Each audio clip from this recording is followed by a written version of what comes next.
This is a 5 mm thick clock face, compatible with 17 mm shaft movement. Place the sticker hook on the movement shaft first, and then pad the rubber pad on top of the hook. Next, the movement is passed through the clock plate, and the hook behind it is aimed at 12 o'clock. Put down the washer and tighten the knot. And it is recommended to use a handy tool. Then, press the hour hand to point it at 12 o'clock, parallel to the clock face, as well as the minute and second hands.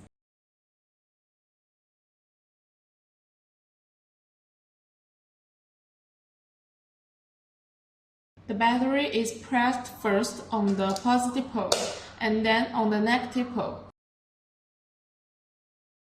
Finally, flip the knob to adjust to the correct time so far. The installation of the clock is complete.